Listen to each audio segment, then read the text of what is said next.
Hello, viewers. Welcome to another episode of the Nana Yayabua Show. My name is Nana Yayabua. I would like to say a very big thank you to my subscribers. If you've not subscribed to this show, please do so.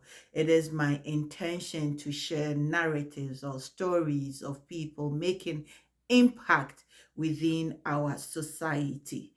There are so many things going on that often we live in our little bubbles that we are unaware of. People are going through struggles, people are helping other people go through struggles. In these conversations, I learn a lot about humanity, selflessness, the power of dreams, goal setting, and transforming lives one person at a time. I hope that as I learn on this journey with these individuals who share their experiences in life with me, and likewise with you, the people out there. I hope you actually learn a little something as well. So please subscribe to the channel and let's make it grow. In this conversation on the Nana Yayabwa show, I want to have a key conversation that came to mind, which is connecting the dots of our past. I think I've had a conversation similar to this previously in another video, but I got a notification just recently of a person passing away. Actually, two people, one male, one female.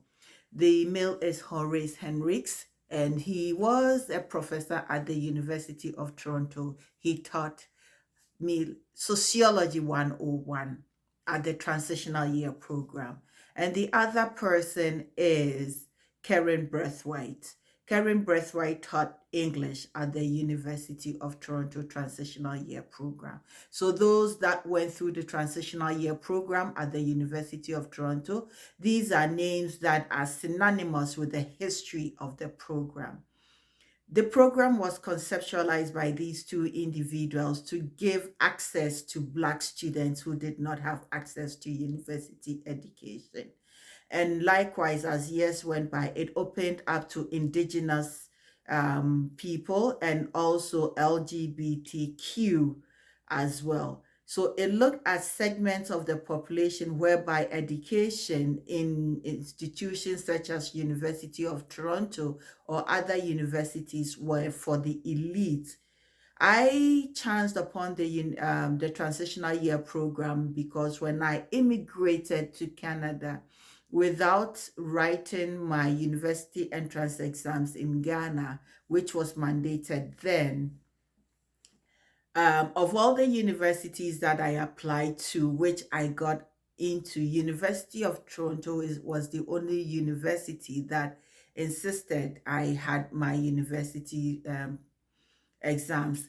But being as stubborn as I am, or say forceful as I am, my intention was to go where I was denied. And through my research, I actually came across the University of Toronto's Transitional Year Program, where I did 1 year of, university and university preparation and a course and a half of university work, which was sociology. you know we had extra help, where that is where Horace comes in and broke it down to the nitty gritty, how we will understand it, and that I am very grateful. So the intention of this is not to talk about the Transitional Year Program, but to talk about Karen Braithwaite's life journey, Horace Henricks' life journey, their conceptualized dream. When Karen did her master's at OISE, she could have said that, you know what, I have my master's in education and that is it. But she identified a problem that needed a solution. And that is where he, in addition to Horace, who was at York University then, came together and created this Transitional Year Program, which prepared students. The solving of that problem gave me access and opportunity to get into University of Toronto. York University also has a similar program that it runs for people of marginalized societies and, coming from difficulty, say poverty. How do you get access and a chance? So poverty does not mean that the person is stupid or does not know anything. It just means that access becomes difficult for people, be it education, access to finances, access to healthcare, access to so many things. But Karen and Horace, having found the ability make to create opportunity, has had a profound impact on me as well as other people that went through the program. I remember when I stepped foot there, inquiring more about the program, I met a gentleman who is of Gambian background. His name escapes me right now. He was at that time doing his PhD, and he did tell me he went through the program from nothing in the Gambia to somebody doing a PhD. Later on, he also lectured at the University of Toronto at the Scarborough campus. So when I look at this impact, connecting the dots, how one person or two people have managed to touch lives, my life, and with all the everything that I do with this podcast and storytelling and children's book and poetry, how is it also touching other people? This humbles me. It brings me to purpose. What is our purpose in life? At a certain point, many of us walk through life, doing what we need to do without really concentrating what is my purpose. But in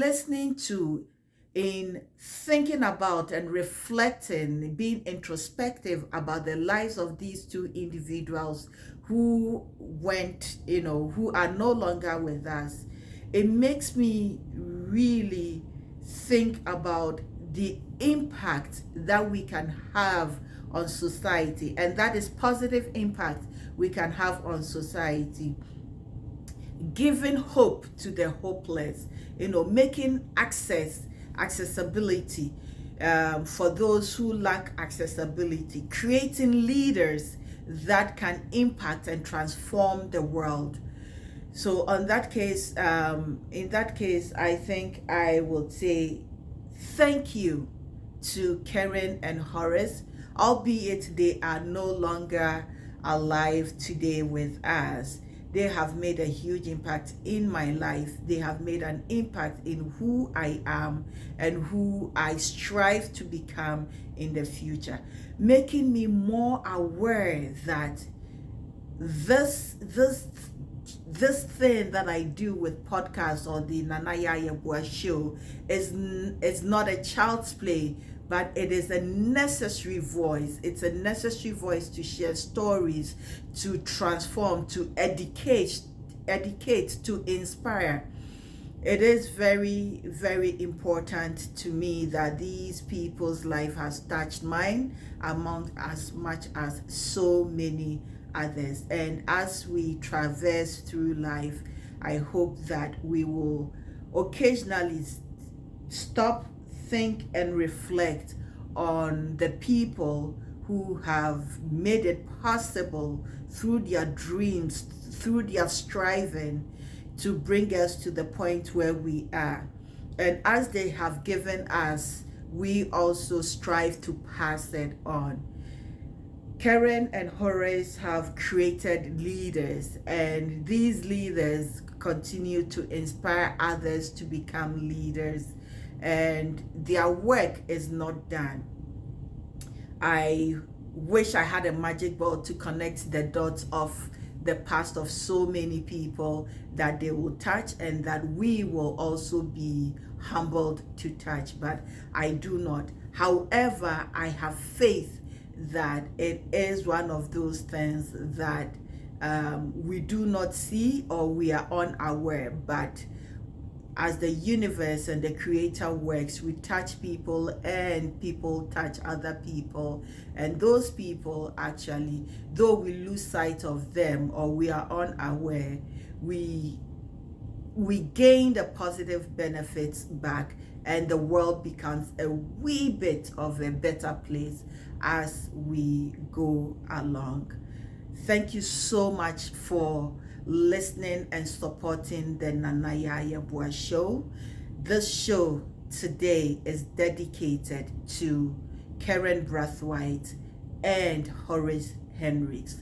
Sometimes you have father figures and mother figures who do not birth you, but by the example of the lives they lived, they continue to inspire you to become the best version.